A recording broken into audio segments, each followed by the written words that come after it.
por gentileza, né? Parem de conversar com namorados e namoradas e vamos começar a aula. Então, às 17h13 do vídeo, vamos lá. Matheus Renan. Eu dei presente pra você, meu filho. Você é o Alves? Não, tinha um Alves ali em cima que era só Alves. E deu presente e saiu correndo. Deve ter. Alves deve ter uns 25, né? Então vamos lá, vamos. Então, com a chamada encerrada, começar a aula, né? Beleza? Vamos lá. Bom, sexta-feira passada a gente estava falando, né, dos tipos de isolamento, né, de baixa tensão ao tempo, né, de condutores ao tempo, né, que a gente pegou e falou de cabos isolados, né, que era esse caso aqui, né, tipo assim, cabos isolados ao tempo, né, esse aqui, né, não é cabo isolado ao tempo, né, a cor, né, a cor desse fabricante para cabo isolado ao tempo é branca, né, mas você nota aqui, ó, que inclusive é classe 2, não é classe 2A, né, é classe 2A. Mas a gente viu que eles eram ou classe 1, né? Geralmente eram classe 2, justamente para você ter uma maior sustentação, né? Do cabo, né? Porque com os fios mais rígidos, né? Ele dava mais sustentação nos vãos, principalmente entre os postes, né? Principalmente porque esses condutores estão ao tempo. E daí a gente pegou, né? E viu depois o que? Condutores multiplexados, né? Que é o que é mais utilizado hoje para sistema de distribuição secundária, das concessionárias de energia. A gente tem um sistema de distribuição secundária, né, que sai do poste, né, para atender a unidade consumidora. Eles geralmente utilizam cabos multiplexados, né? Geralmente as unidades consumidoras, né, são monofásicas, então sai um cabo de neutro, um cabo de fase e um cabo de terra, né? Três condutores multiplexados. Eles são multiplexados ou trançados, né? Porque, né, isso, né, no vão do poste, né, da saída do poste até a unidade consumidora, que a gente vai ver depois que não pode passar de 50 metros, né? A gente não pode, perdão, 50 não, 40 metros, né? Tipo assim, o ramal de ligação. Não pode passar de 40 metros, não pode passar no terreno terceiro. A gente vai ver tudo isso quando estiver estudando PMUC, né?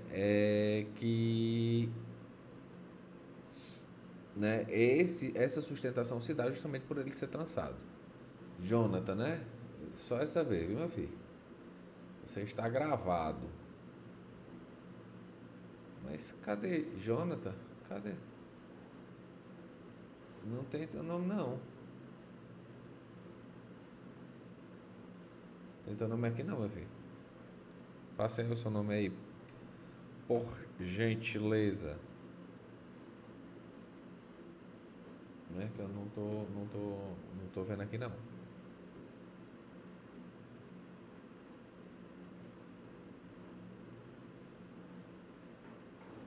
Não, é multiplexado, né? O cabo que sai para a unidade consumidora, ele é multiplexado. Ele vai trançadinho assim, ó. Ele vai trançado um no outro, né? Cabo concêntrico não, né? Não vai um condutor no meio, né? Cabo concêntrico é que a gente vai ver isso aqui, né? Ó, esse concêntrico aqui, né? Jonathan. Macho, tu não tá na lista de chamada, não. Te dizer aí, pra tu se ligar, que tu não tá na lista de chamada.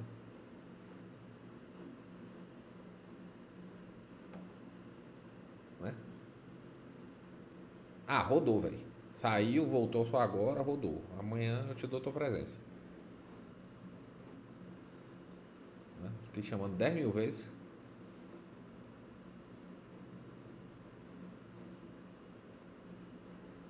Né? Fiquei chamando 10 mil vezes, o cara só voltou agora. Certo? Então, a gente pegou e viu isso aqui. Para média tensão, é como eu falei para vocês, né? Condutores para média tensão, né? Eles têm que ter a parte de isolação maior, né? Você tem aqui a parte de cobertura em PVC, né? Simplesmente para fornecer cobertura mecânica, né? E a isolação, né, é aqui em EPR 105, ó. Quer dizer, aqui é cabo nu. Não, cara, não usa cabo nu não, para ramal de ligação não, pelo amor de Deus, não dá para usar cabo nu não. Em ramal de ligação? Não, você tá doido, tô falando de BT, baixa tensão. Tô falando de cabo de alumínio, não é alumínio com alma de aço não, isso é média tensão. Você tem que usar cabo isolado, não dá para usar cabo nu não. Cabo nu? Não, tá doido. Nem naquelas redes de distribuição secundárias antigas o pessoal usava cabo nu, né? A redistribuição secundária, né? Não, cabo nu. Não, você tá doido. Os caras lá levam choque, bicho. É muito baixo. É muito baixo, por norma. Ó, deixa eu mostrar aqui para norma para você. O cabo de baixa tensão, quando ele tá isolado, a distância dele para o chão, para passar de pedestre, é 4,5 metros. É 4,5 metros? Então tem que dar uma olhadinha nisso aqui na norma, né? Mas não dá para ser cabuno não, tá doido? Não, pelo amor de Deus, pela hóstia consagrada do nosso Senhor Jesus Cristo. Deixa eu ver aqui se eu pegar a permuca antiga. É o que sai da caixa de derivação, é o ramal de ligação, é esse. É multiplexado, né? Eu tô só querendo pegar aqui para mostrar para vocês as distâncias. Tá aqui, olha, tem, ó. Ô, garapa, foi bem na página, tá aqui. As distâncias da baixa tensão, ó. Não, essa distância aqui é para edificação. A distância da baixa tensão tá aqui, ó. Tá aqui o ramal de ligação, ó. Mas obviamente isso aqui é para um PMUC, né? Mas ó, a distância mínima do chão eu acertei, ó. 4,5 metros, ó. Da parte mais baixa do ramal de ligação. Isso cabe isolado, né? Vai botar um cabo nu, né? Não, tá doido, nem dá, né? Cabo nu é aqui, ó, cabo de alumínio, né, que a gente vai ver depois, ou alumínio com alma de aço, né? Nem dá isso não. Então vamos lá. Então, como eu falei pra vocês, para média tensão, né, em que tá aqui, né, desse fabricante aqui, eu esqueci qual é esse fabricante aqui desses cabos aqui. Deixa eu ver. Não, eu tô sem aqui de onde é que foi que eu tirei esse manual aqui desse fabricante. Mas esse fabricante aqui, né,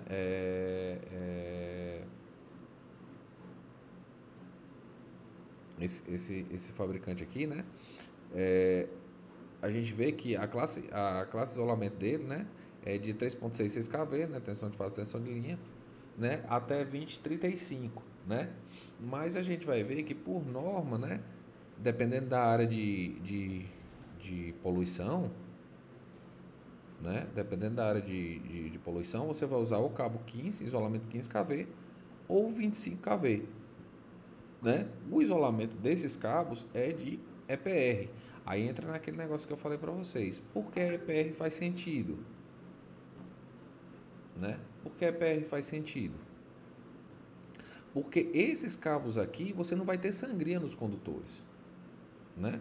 Ele geralmente é um ramal de baixa tensão, que ele é um expresso, né? Que ele vai passar a média tensão até supostamente uma subestação, né? E dessa subestação, desculpe, vai derivar para os clientes em BT, que também vai subterrâneo, né? Lembrando que isso aqui, né, pela tensão padrão da concessionária da Enel, né, a gente vai estar em 3,8, né?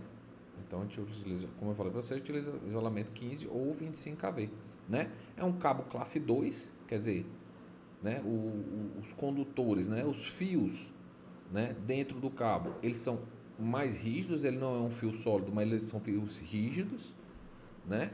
Ah, tio Ebinho, mas é subterrâneo, por que não utiliza um classe 5, né? É porque apesar de ser subterrânea, né, a passagem dele não é realizada depois que a obra está completa, né? E você precisa de resistência mecânica para esses cabos. Lembrando que esses cabos, apesar de estarem subterrâneos, eles estão em um ambiente bem inóspito, né? Estão na rua, né? Então, tipo assim, sujeito a alagamento, né? Sujeito a sol, né? Tipo assim, sujeito a esquentar bastante, principalmente aqui em Sobral, né? Então, você utilizar, né? O isolamento em EPR 105 é uma condição, né? Quase exigida, né?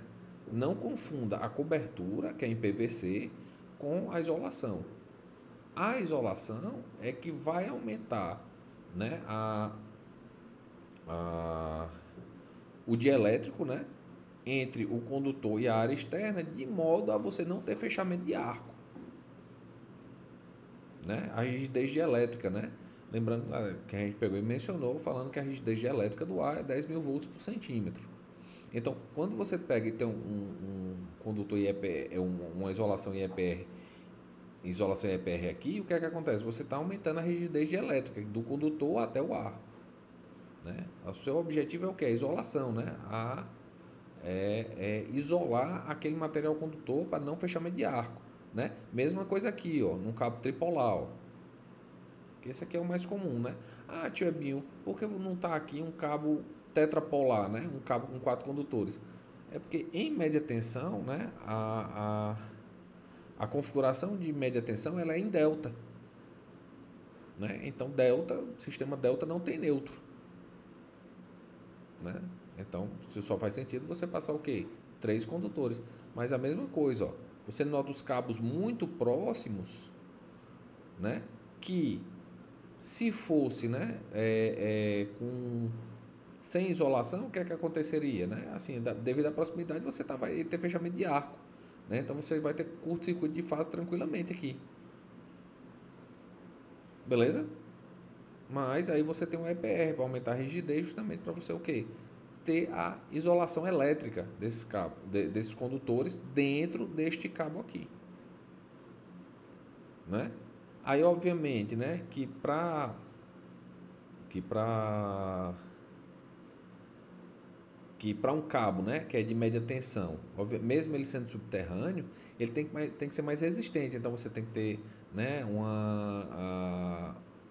né, a blindagem metálica, né? A blindagem metálica é mais para diminuição de efeito de campo e efeito capacitivo, né? Porque explicar para vocês aqui, quando você está em tensão de transmissão, né, quer dizer, de 138 para lá, acima de tensão de subtransmissão, você tem um grande problema na madrugada, que é a formação de efeito capacitivo nos alimentadores, né? Boa tarde, Michel. Bom, meu filho.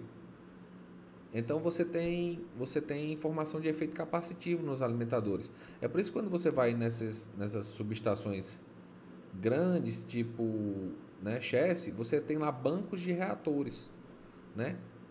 Esses bancos de reatores, eles são fixos justamente para compensar o efeito capacitivo dos alimentadores na madrugada.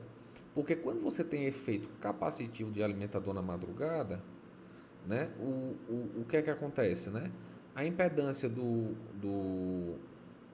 capacitor é 1 sobre J ômega C ou menos J sobre ômega C. Então, o banco de capacitores, ele te dá uma elevação de tensão. Então, por exemplo, já peguei lá em indústria, lá no Marco, em que a tensão lá nos bancos de capacitores, né? No, a tensão nos terminais, né? Do secundário do transformador, ou então mesmo dentro da indústria, que na madrugada chegava a 405 volts, né? Que é um sistema com pouca regulação. Aí quando chegava durante o dia, chegava a 365, né, de baixa. Então você tinha uma oscilação aí de cerca de 40 volts, né, o que era muito, que é muito. Geralmente esses alimentadores fim de linha, né, eles têm muito pouca regulação, né? Então se não tivesse os bancos de reatores na madrugada, o que é que aconteceria, né? Você teria uma elevação maior ainda de tensão né? E queimaria os equipamentos por conta do isolamento, né? Mas isso a gente está falando de tensão de transmissão, né? De 138 para lá. Em sistemas de distribuição aéreos, você não tem esse problema do efeito capacitivo, né? Não, ele não é considerado, né? Você simplesmente tem o quê? O efeito da resistência do condutor e o efeito da reatância, né? Só que quando você vai para sistemas de distribuição subterrâneos, a proximidade dos condutores é tão grande que você passa a ter problemas, né, de elevação de tensão, né, por conta de efeito capacitivo dos alimentadores.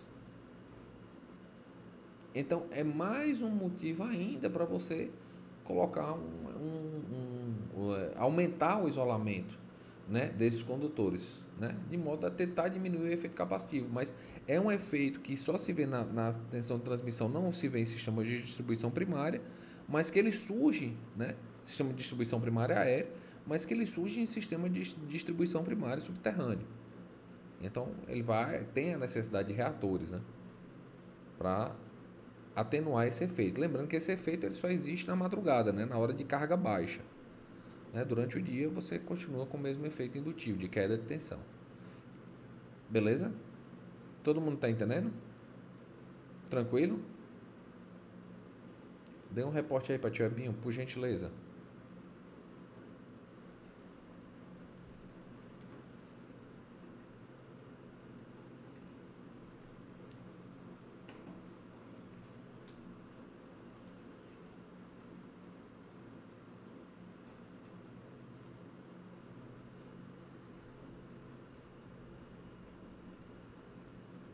Tranquilo, só o Jardim, entendeu?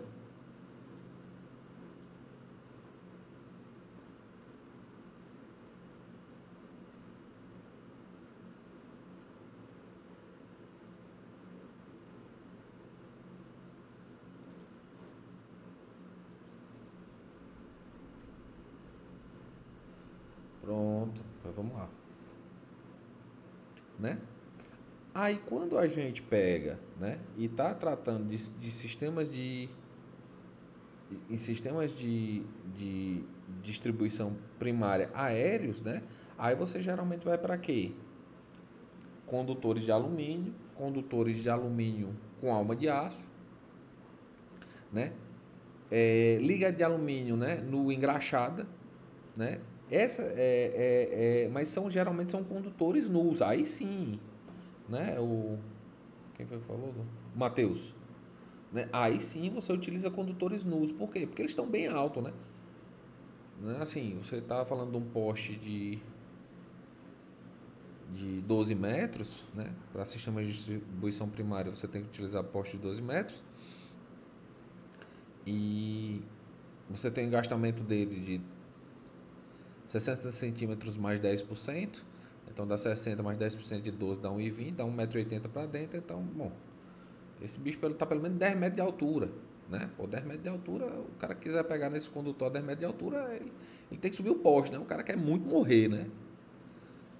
Então, tipo assim, o cara não vai acidentalmente, né, tocar num condutor desse. Aí a gente tá falando de condutor nu, beleza, né? Tensão de transmissão, subtransmissão, né? Aí você está falando de condutores nu e geralmente condutores de alumínio, né?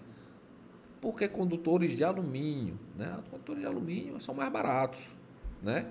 E a característica principal do cobre, né, em detrimento ao alumínio, é justamente a flexibilidade dele. O alumínio é mais rígido, né? Então é mais difícil de você passar em eletrodutos e tal. Mas como a gente está falando aqui de sistemas, né, de distribuição, né, aéreos, você não tem esse lance da passagem, né? Você não tem a dificuldade da passagem, né? O problema aí vai ser o quê? A sustentação entre os postes, entre um poste e outro. Passar o cabo e ele vai ter o quê? Vai ter aquele arco, né? E você vai ter um problema aí de sustentação, né?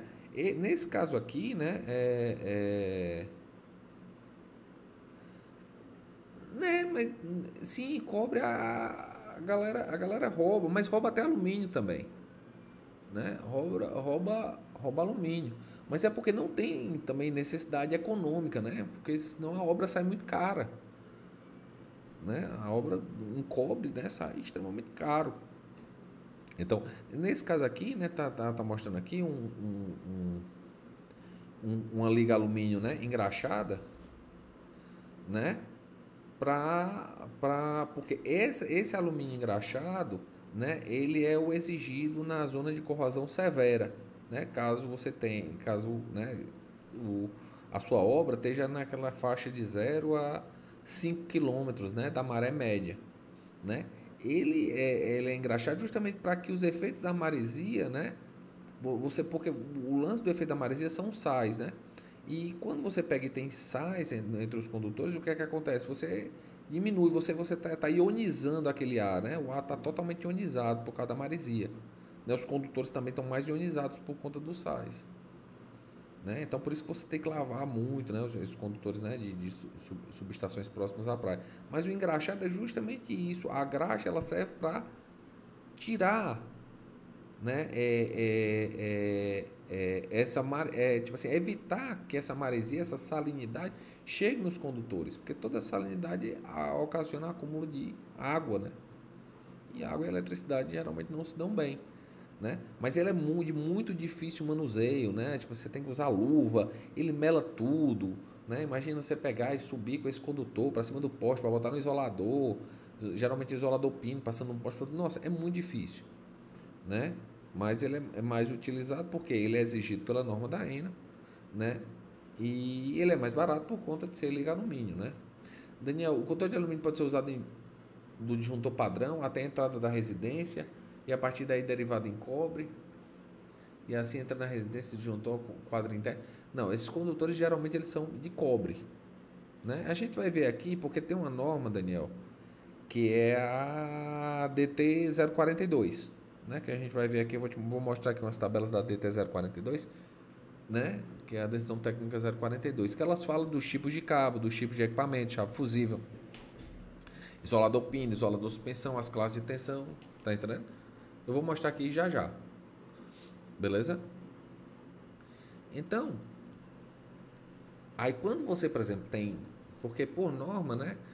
É permitido em vãos de até 100 metros, né? Beleza? Então, quando você tem vãos de até 100 metros, para dar sustentação no cabo, você utiliza o quê? Um condutor de alumínio nu, né? Com a alma de aço. A parte interna aqui dele é aço. Essa alma de aço ela serve justamente para dar a sustentação, né? Ela dá a sustentação do cabo, para que o cabo envergue, né? Porque é muito peso distribuído, por exemplo, num vão de 100 metros. Né? Então, quando você tem esses vãos maiores entre postes, né, você utiliza o quê? Justamente esse condutor aqui de alumínio, só que com alma de aço. Né? Esse aqui é que é a alma de aço. Né? Você também vê esses condutores de alumínio com alma de aço, né, em sistemas de subtransmissão.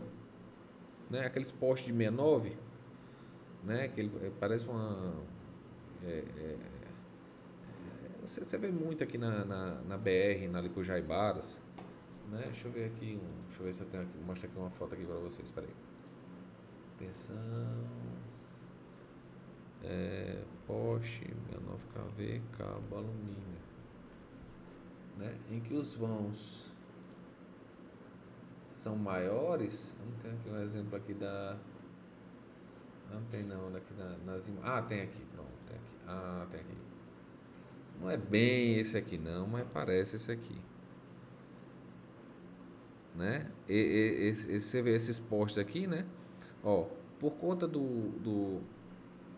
da tensão, né, de subtransmissão, então a distância entre os condutores tem que ser maior. É parecido com isso aqui, né?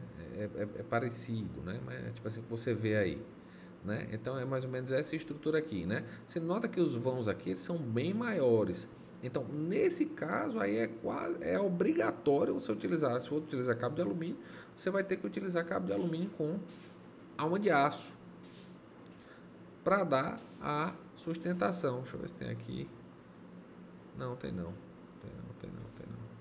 Aqui, pronto, ó. Aqui, você vê isso aqui direto, ó. Né, ó. Você passa ali na 222, né? Indo lá pro Jaibaras, né? Pô, povo chato. Você vê ali indo pro Jaibaras, né? Você vê esse cara aqui, né? E tem que ter alma de aço, né?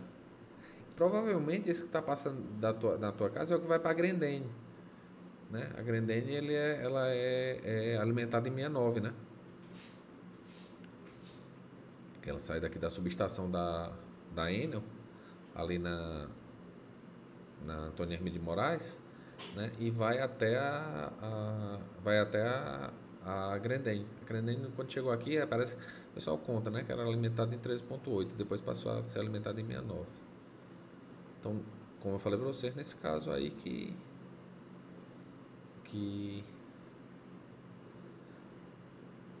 isso, né? É de 69, isso, né? Então, nesse caso aí você tem que utilizar o que? Alma de aço para dar sustentação, né?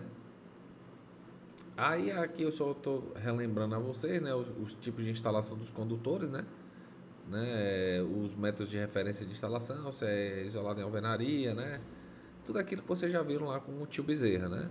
O Edson já mostrou. Suponho que ele já tenha mostrado isso aqui para vocês, né? Vou achar que a temperatura do ar-condicionado está quente pra caralho.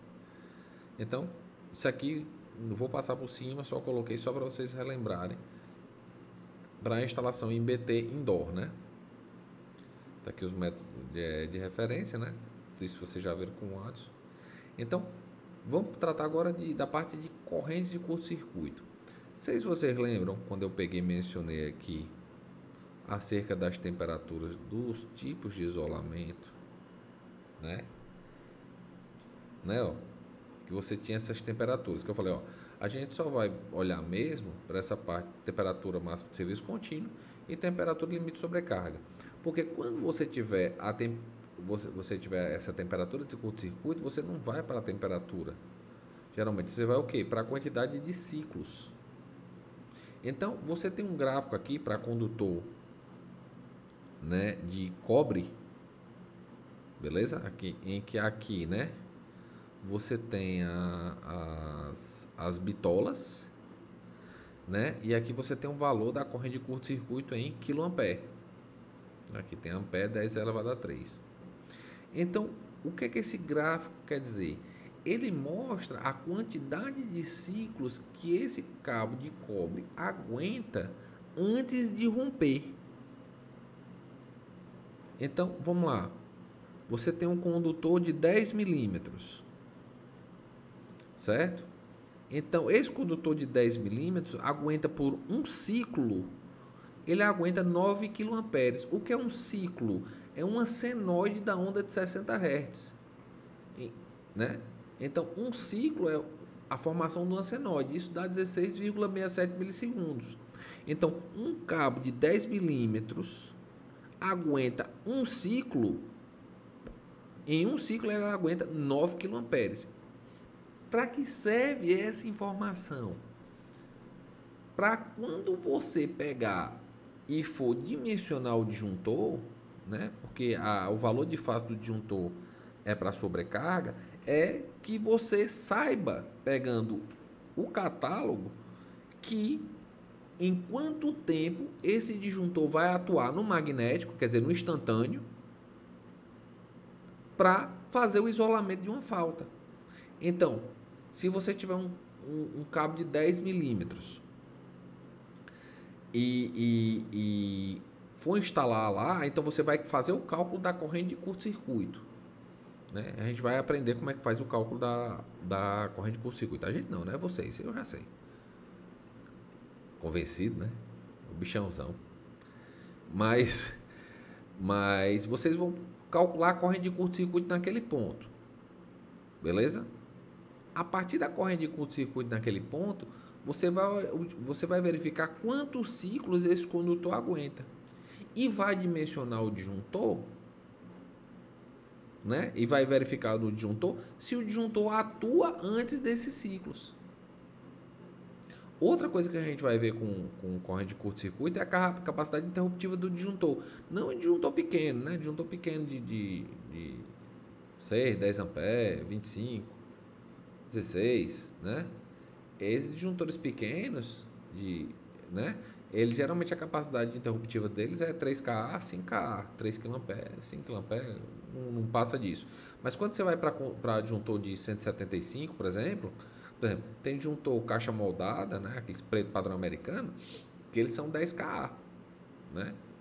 Mas aí você pega um disjuntor mais elaboradozinho, com bobina de acionamento e tudo mais, que ele vai para 18K. A diferença é só o preço, mas é pouca coisa. Um tá 200, o outro tá 800, assim. Besteira. O que é que você faz com R$ 600 hoje andando, né, na rua? Porra, nada, né, velho? R$ 600 não dá para nada.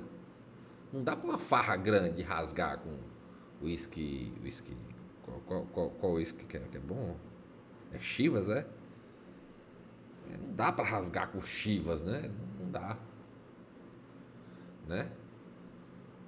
Não, a questão da seletividade a gente vai ver a gente geralmente vê em industriais, viu, Daniel? A questão da seletividade, né? Porque geralmente em disjuntores pequenos, né, você não está ligando muito para a capacidade interruptiva, para a corrente de curto-circuito, por quê?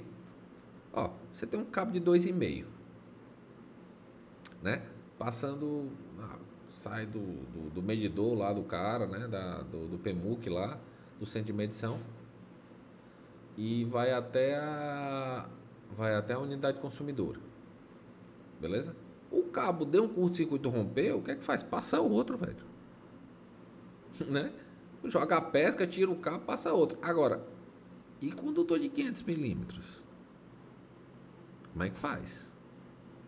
Vai jogar uma pesca e passar outro? Aí, meu filho, você tem que ir para pescar baleia jubarte, né? Respeite a pesca, né? Você tem que puxar com um munk, né?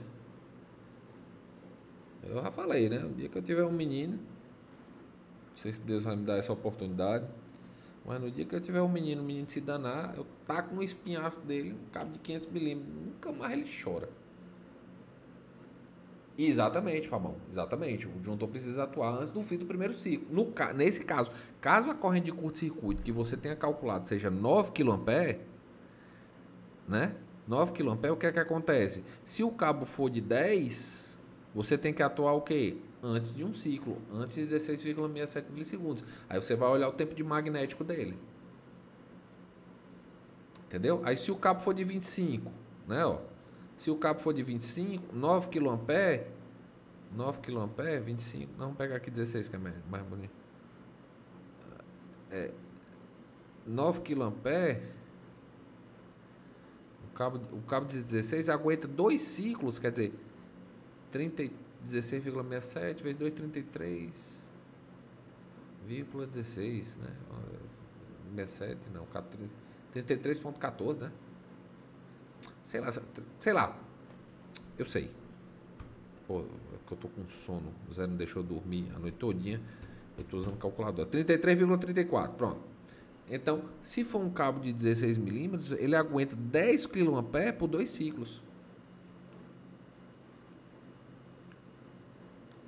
Né? Que já é, né? Já é um tempo mais considerável. Então, magnético para esse condutor aqui é de 16. É o que eu estou falando. Vocês não vão ligar isso aqui para condutor de 2,5, 1,5. Não, vocês não vão se preocupar. Condutor de 1,5, 2,5, 10, 16. Né? Fazer o cálculo da corrente de curto-circuito lá na ponta da tomada. Não faz o menor sentido.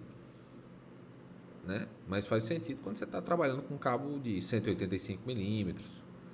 Né? Cabo de 240 milímetros. Né? Que se esse cabo romper... Né? O trabalho para efetuar a manutenção dele vai ser maior, tirar esse cabo, fazer essa parada toda, tá entendendo? Então, tipo, nesse caso, né, é bom que se faça tanto o cálculo da corrente de curto-circuito quanto verificar se os disjuntores vão realmente estar protegendo, baseado na quantidade de ciclos que aquele condutor com aquela determinada bitola possui. Vocês entenderam essa parte de corrente de curto-circuito? Vocês entenderam, crianças? Por gentileza.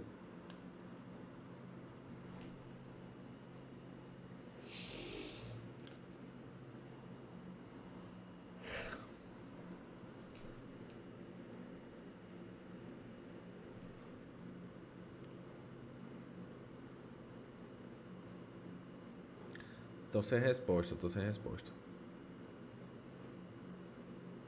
Entendido mesmo? Pronto. Não, beleza. Vocês entenderam, então. Não se preocupe não, que depois a gente vai ver como é que faz o cálculo da corrente de curto-circuito, né? Vocês vão também ter que verificar também, né? Obviamente que para o cálculo da corrente de curto-circuito, vocês vão ter que pegar a tabela do fabricante, né? E verificar tanto a resistência quanto a reatância para o cálculo da corrente de curto-circuito, porque o cálculo da corrente de curto-circuito ele se baseia no somatório das impedâncias em PU. Para quem não sabe o que é PU, é Power Unification. Não, é por unidade. Sempre esqueço que essa porra vai ser gravada, né? Os caras vão criticar, né? Olha aí, o cara dando aula chamando PU de Power Unification. Não, é por unidade, por unidade. Mas eu chamo de Power Unification. Pois é, porque você tem que calcular, né, a impedância, né, até o ponto que você quer analisar de curto-circuito em Power Unification, né? Então, para você calcular em Power Unification, você tem que ter o valor tanto da resistência quanto da reatância. Esse cara também é importante, e a gente vai ver lá em industriais, quando você quiser fazer correção de perfil de tensão de alimentador. Tiago, não estou entendendo. Que droga é essa que você está usando? Corrige perfil de tensão com banco de capacitor? Corrige. Esse sistema de distribuição primária, isso é o pau que rola, né? E se você liga banco de capacitor, é justamente isso? Não, não é só isso, né? Não é correção também de perfil de tensão. É porque o cabo, né? A capacidade, a curva de capabilidade, não, a curva de capabilidade é do gerador. Curva de capacidade, né? Do cabo, né? É em MVA. Então, se você pega e está passando potência reativa, está comendo a parte da potência ativa, né? É mais ou menos aquela história, né? Do queijo, né? Que quanto maior o queijo, né? Suíço, né? Mais queijo, né? Mas quanto maior o queijo, maior o buraco e menos queijo. Então, quanto mais queijo, menos queijo, né? Foi bem, né? Então, você pega e tá dentro da curva de capabilidade, você tem a capabilidade não, animal, capacidade, né, do condutor, né, que é dado em MVA, você quer fazer com que, né, melhorar o fator de potência para justamente você mandar potência ativa, porque essa é faturada, né? Você só vai faturar potência reativa se baixar do fator de potência de 0,92, né? Aí que inclusive vem nas contas do pessoal do grupo A, não vem como, né, multa, né? Vem como energia reativa excedente para enganar os bestas, para os cabas pagar, isso é normal, né? Isso é normal, né? Mas você tem correção de perfil de tensão com banco capacitor. Agora, como é que você vai corrigir o perfil de tensão com banco capacitor? Era uma boa hora de eu usar um diabo do tablet aqui, mas eu instalei o programa aqui. Queria pegar e mostrar para você. Vou mostrar no Paint. Eu sou o rei do Paint, eu. Falou de Paint, é comigo. Eu sou o rei do Paint. Paint. Eu sou o rei do Paint. Né? Vamos supor que você tem um condutor aqui. Aí tem uma resistência muito bem feita. Essa aqui é a mesma coisa que está fazendo um software, né? Olha que resistência bem feita, mas que coisa linda, mas que pariu, eu sou muito bom nesse negócio de Paint, viu? Caralho. Aí aqui, vou pegar logo essa porra desse lápis aqui. Aí você tem um indutor. Oh, indutorzão. Deixa eu aumentar aqui a porcaria aqui do fio do indutor, certo? Aí você tem um indutor, beleza? Aí, o que é que acontece? Parte da queda de tensão é dada na resistência. Fresca comigo não, que eu sou o rei do pente. Eu sou o rei do pente, eu sou muito bom nesse negócio de pente, eu. Então, parte é dada pela resistência, né? Porra, velho, que negócio tosco, velho. Ah, foda-se. Parte é dada pela resistência da queda de tensão, parte é dada pela reatância por J ômega L. Né? Finjam que isso aqui é um ômega. Ou I ômega L, foda-se. Então, parte da queda de tensão, né? Isso aqui, obviamente, o condutor a parâmetros concentrados, né? Mas os parâmetros, né, de resistência e reatância do disjuntor, eles são a parâmetros distribuídos. Beleza? Então, o que é que acontece? Se a resistência, né, for muito maior que a reatância, a queda de tensão maior na resistência. Se a reatância for muito maior, a impedância reativa, né, a impedância reativa indutiva for maior do que a resistência, então a maior queda de tensão nessa resistência. Só que essa queda de tensão da reatância você consegue compensar. Como? Com um capacitor. Obviamente que a configuração não é isso, a configuração do banco capacitor é em derivação. Estou colocando capacitor sério aqui só para facilitar a compreensão de vocês, né? Por modo de que, Tiebinho? Por modo de que esse capacitor, a impedância desse capacitor é menos J sobre ômega C. Não é isto? Veja esse sinalzinho negativo. Então, isso aqui funciona como uma impedância negativa, em que essa impedância negativa compensa essa impedância positiva. Então, a impedância capacitiva, ela tenta anular a impedância indutiva. Então, você consegue a melhora do perfil de tensão. O que é que acontece? Eu sou o rei do pente, mas estou muito bom nesse negócio de pente. Eu fico, às vezes, impressionado com minhas habilidades no pente. Então, o que é que acontece? Né? Para cabos, né, de bitola pequeno, o que é que acontece? A resistência deles é muito maior do que a reatância. Né? Não compensa você pegar para um cabo de 2,5 e tentar fazer a compensação com o banco capacitor. Por quê? Porque o banco capacitor vai fazer quase nada. Ó. Porque a maior parte da queda de tensão está na resistência. Agora, para condutores com bitola, ó, a partir de 240 milímetros, o que é que acontece? Ó? Começa a ficar pau a pau. Ó. Então, metade da queda de tensão na resistência e metade da queda de tensão na reatância. Quando vai para condutor de 500 milímetros, o que é que acontece? 2/3 da queda de tensão é na reatância e 1/3 é na resistência. Então, aí você consegue melhorar o perfil de tensão usando banco de capacitores. Então, quando você vai colocar banco de capacitores em clientes do grupo A, o que é que acontece? Você tem que fazer a correção do fator de potência. Então, você vai ter que botar banco de capacitor de qualquer jeito. Só que você pode utilizar parte desses bancos de capacitores para fazer correção de perfil de tensão.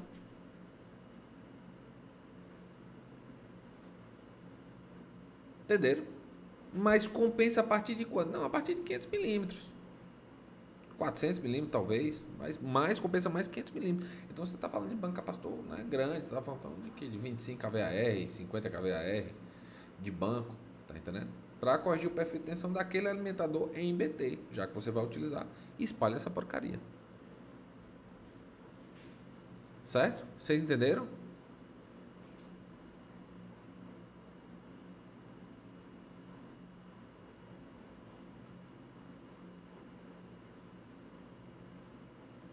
Entenderam?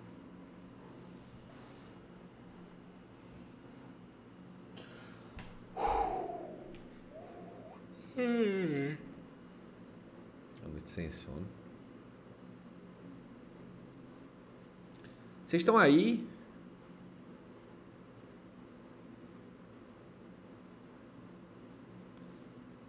Pronto. 3 sim, o resto da galera tudo vendo Netflix. Daniel, depende. Olha, vamos ver que eu comprei banco capacitor, foi 4 anos atrás. O de 15 kVAR 380 volts, ele tava coisa de 250. O 440 tava coisa de 280, mas deve ter aumentado. Geralmente, né? Ele você encontra ele nessas distribuidoras da VEG, né? Você procura um fornecedor da VEG aí na tua região, com certeza tem, né? Para instalar um banco capacitor, né? É só tu pegar no quadro e puxar as 3 fases. Por exemplo, tu tem um quadro lá, aí tu tem um barramento de cobre. Puxa as 3 fases do banco capacitor para o barramento de cobre, né? Aí, obviamente, que você quer que a gente vai ver lá em industriais que tem hora que o fator de potência, né? Ele tem que ser 0,92, indutivo de 6 à meia-noite, né? Então, se você tiver 0,1 capacitivo, é ótimo. Então, você tem que botar de capacitivo. R$ 250. R$ 250. Um de 15 kVAR. Né? Só que entre meia-noite e 6, o fator de potência tem que ser pelo menos 0,92 capacitivo.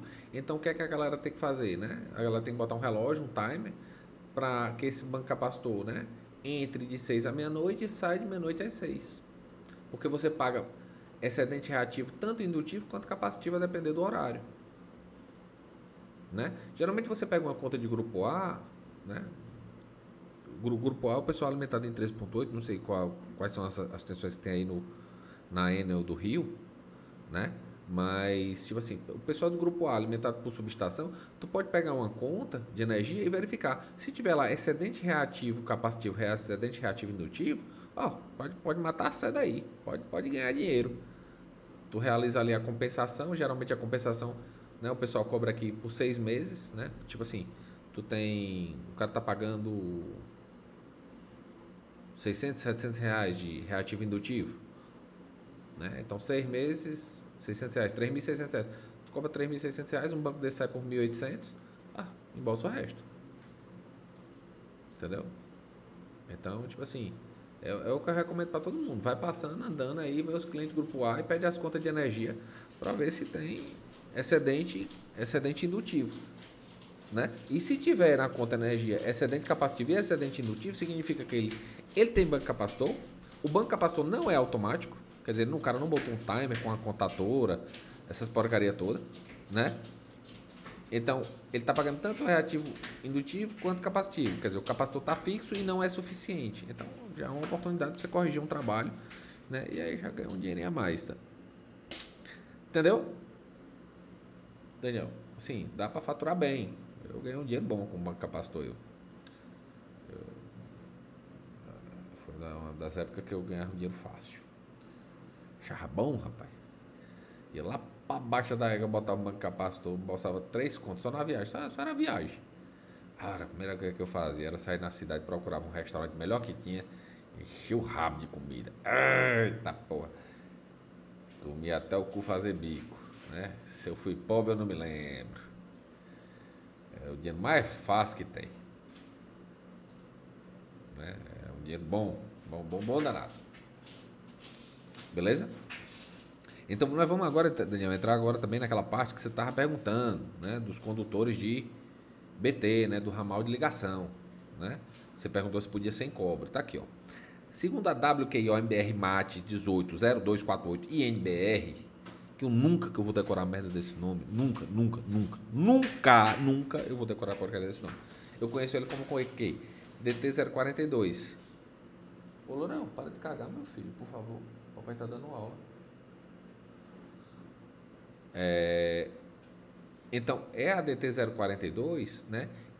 Que ela especifica, né, o isolamento, os tipos de equipamentos a depender da zona de corrosão, né? Então, ó, quando a gente tem zona de corrosão classe de área A, B ou C, vou mostrar aqui para vocês a imagem, ó, aqui no Ceará, ó, né, ó, a C, né, é pesada, é de 0 a 5 quilômetros. A B, de 5 a 20 quilômetros da orla marítima. E a é zona leve, né? Acho que é porque eu só botei aqui do Ceará. Mas tinha uma do Rio de Janeiro também. Nessa aqui, WKI MBR MAT 1802448NBR tem uma figurinha do estado do Rio de Janeiro.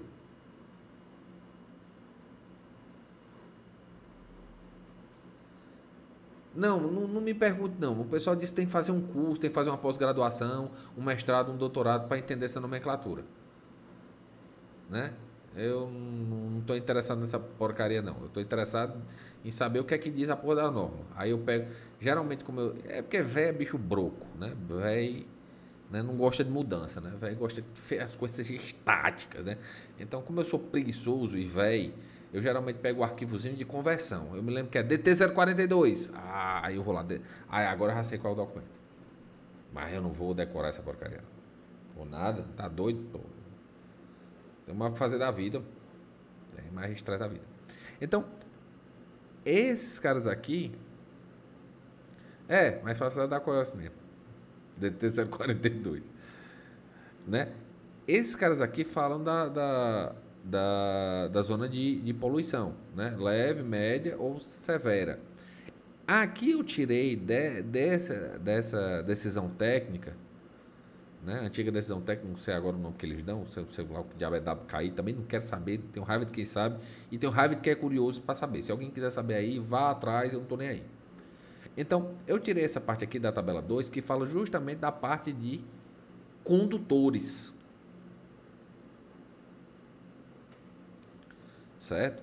Fala da parte de condutores, tanto de AT, né, ó, AT e MT, alta tensão e média tensão, quanto condutores da rede de BT, tá aqui, ó, da rede BT, quanto o dos ramais de ligação. Então, o Daniel perguntou, pode ser de cobre? Pode, em qualquer zona, né? Condutor do ramal de ligação, ela pode ser de cobre, desde que seja temporariamente.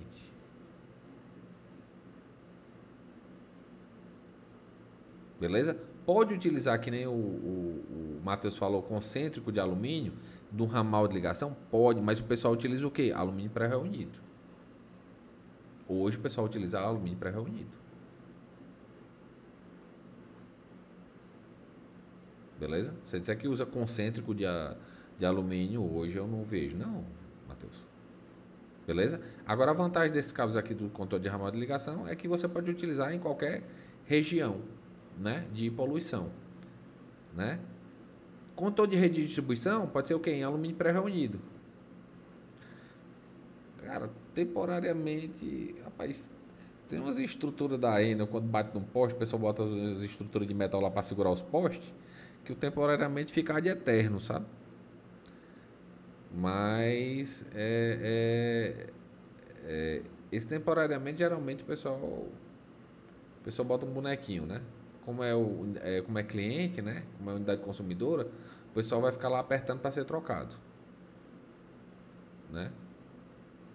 Um negócio que o cara vai passando, trocou, não trocou. Beleza? Então, rede de distribuição pode ser alumínio pré-reunido. Aí, quando você está com um condutor de MT e BT, é aquilo que eu falei para vocês, ó. Quando você tem alumínio com alma de aço, ó, você só pode utilizar, ó, em zona de corrosão leve. Você não pode usar nem na média, nem na severa. Aí quando você pega e vai para média e para severa, o que é que você utiliza? Né? Em MT, ó, alumínio engraxado. Tá aqui, ó. Não utiliza na baixa, né? De corrosão baixa ou desprezível, mas utiliza na média e na severa. Por que não utiliza na baixa? Não, por conta do manuseio dela, que é um negócio mais pesado, tá entendendo? Então, tipo assim, não utiliza na baixa. Não tem, porque não tem motivo para você utilizar na baixa. Beleza? Aí, ó, cordoalha de aço cobreado. Aí você pode, ó, aço cobreado. Né, aço cobreado em MT, ó. Pode utilizar em qualquer uma das regiões. Aço zincado também pode, mas é só em AT, ó.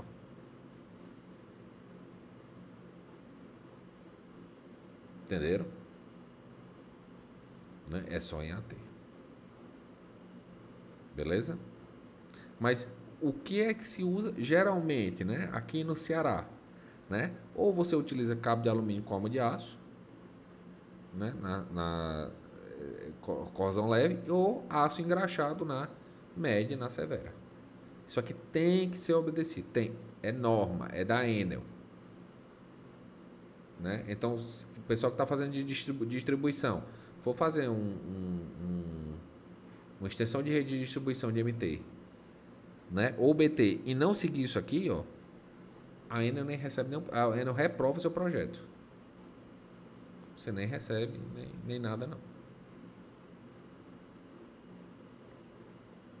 Beleza? Tranquilo? Vou continuar aqui. Aqui as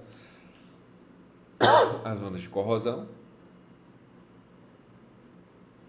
né? Corrosão leve, média e severa. Beleza? Tem lá nessa WKIO-MBR MAT 1802480NBR, a última versão que eu vi tinha Rio de Janeiro também, né? São Paulo não faz sentido, ou São Paulo, Goiás não faz sentido, São Paulo também não, né? Porque é só Eletropaulo, é só cidade de São Paulo, né? Então não faz. E a última parte que a gente vai ver aqui, né, é o dimensionamento de condutores. Porque vocês viram lá o dimensionamento de condutores, como é que vocês faziam? Ah, para circuito monofásico, Tiabinho, é mó fácil. Por quê? Porque você simplesmente pega, né, pega a tensão, pega a potência que a tomada aguenta, né, uma tomada normal, uma TUG, vai para 100 watts, uma TUG vai para 600 watts. Então, você pega a tensão, né, você pega a potência, né, divide pelo fator de potência multiplicado pela tensão. Pronto, acabou. Aí você tem a corrente em, né, a corrente em ampere, né? Apesar da potência da tomada estar em watts, mas como você dividiu pelo fator de potência, né? Você tem a potência em VA, divide pela tensão, você tem a corrente em ampere. Pô, show de bola, massa. E agora, como é que você faz aqui com o circuito trifásico? E aí? E aí, pequeno gafanhoto?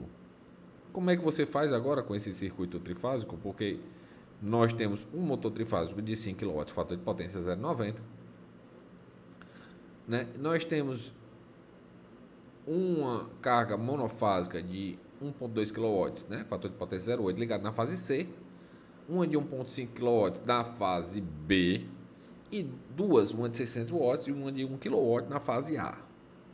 Beleza, como é que dimensiona aí? Porque virou o samba do crioulo doido, né? Porque esta porcaria tá toda desbalanceada.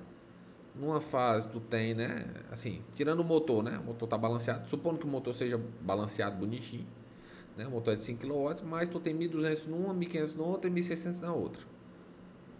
Não tá tão desbalanceado não. Na vida real é muito pior. Muito pior mesmo, muito pior mesmo.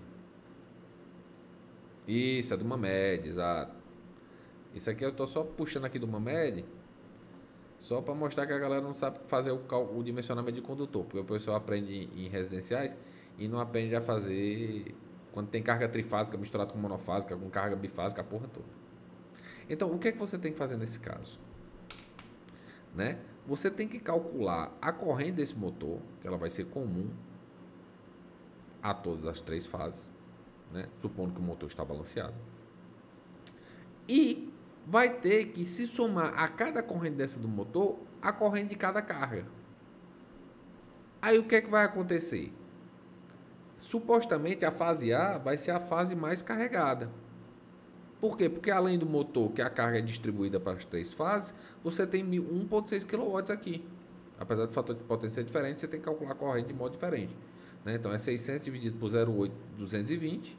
Aqui é 380, viu? Aqui está errado, numa média. Né? 600, 0,8, 220 e 1.000 por 0,7, 220. Soma as duas correntes. Né? Aí aqui vai ter 1.500, né? 1.500 dividido por 0,6, 220. E aqui vai ter 1.200 dividido por 0,8, 220. Aí o que é que acontece, né? Porra, show de bola. Então eu calculo essa corrente, calculo essa corrente, calculo essa corrente, somo com a corrente do motor, que é 500, é 5, né? 5K dividido por raiz de 3, 380, motor é trifásico, tensão de linha, né? Raiz de 3, 380, né? Fator de potência 0,9. Então, o que é que vai acontecer? Vai ter uma corrente maior aqui, vai ter uma corrente menor aqui e uma corrente menor ainda aqui. Então, o que é que acontece? Você pode pegar e simplesmente, né? Vamos supor que a corrente deu tão maior que precisa de um condutor de 4 aqui, né? Mas como essas duas outras correntes são menores, você pode utilizar um de 2,5 aqui e um de 2,5 aqui. Então você puxou uma perna de 4, você puxa uma perna de 2,5 e uma perna de 2,5, certo? Claro que não, né? Pelo amor de Deus, não façam isso, né? Vão recortar essa parte do meu vídeo dizendo que eu ensinei a fazer isso, né? Essa gambiarra, né? Essa gambi. Não. Você vai pegar o pior caso e vai extrapolar para as outras duas fases. Tá aqui, né? Corrente da fase A 600, né? Corrente só da fase A neutro, né? Beleza? Né? 600, 220, 0,8, 1220, 0,7, deu 9,9 ampere. Fase B neutra, a carga da fase B, 1500, 220, 0,6, 11,3 ampere. Corrente da fase C, né? Com relação ao neutro, 1,2 dividido 220 vezes 0,8, 6,8 ampere. E a corrente do motor, 5K, raiz de 3, 380, 0,9. Quem é a maior corrente? A de B. Então, como você vai extrapolar só para o pior caso, e uma corrente vai ser a de B, então quem vai ser a corrente aqui? Esse cara aqui, 11,3 mais 8,4, vai dar 19,7.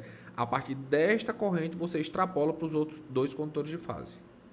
Então, você calcula a corrente para o condutor de fase da fase B, que é o pior caso, e não vai calcular para da fase A e da fase C, mesmo que das bitolas deem diferente. Você vai fazer o quê? Você vai extrapolar, porque o sistema já é desequilibrado. Aí você tem um sistema desequilibrado, você vai botar condutor de bitola diferente, você vai ter resistência e reatância diferente. Então você vai estar desequilibrando mais ainda o sistema. Quando você desequilibra mais ainda o sistema, você aumenta a corrente de neutro. A corrente de neutro, né, que é a corrente de aterramento, ela é faturada. Então você está piorando ainda mais o desbalanceamento das fases. Então você tem que fazer desse jeito. Beleza? Pronto. Acabamos a parte de condutores.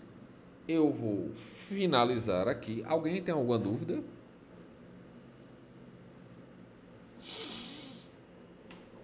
Ai, Jesus amado. Pai Celestial. Bom dia. Aqui me tem de regresso. Tudo tranquilo, tudo tranquilo. Então, só relembrando, né? Fator de potência. E isso tem que fazer correção de fator de potência com capacitores. Beleza? Mas isso aqui é só um exemplo, Daniel. Fica tranquilo, fica suave. Mas tinha que fazer correção de fator de potência. Beleza? Tem que fazer correção de fator de potência. Tem. Nem se preocupe, não. Beleza? Pessoal, por favor, né? Deixem o like aí, o joinha, ativem o sininho, porque agora eu sou youtuber, né? Não, mas ativa o sininho para vocês receberem a notificação. Hoje eu tive um problema no Siga e, tipo, tava até por onde entrar no Siga, tava com medo de não notificar vocês. Beleza? Então, tipo, ativa a notificação, bota o sininho e se inscreve, né? E qualquer dúvida, né? Deixa o comentário no descritivo do canal, que é melhor, porque responde para todo mundo, né? Pessoal, esses vídeos vão ficar gravados e como o vídeo vai ficar gravado, essas dúvidas vão ficar aí o cara vai ver o vídeo e já tem as dúvidas, então já forma um material didático muito bom. Beleza? Então vou lá, cheiro na pinta do Whey. Fui!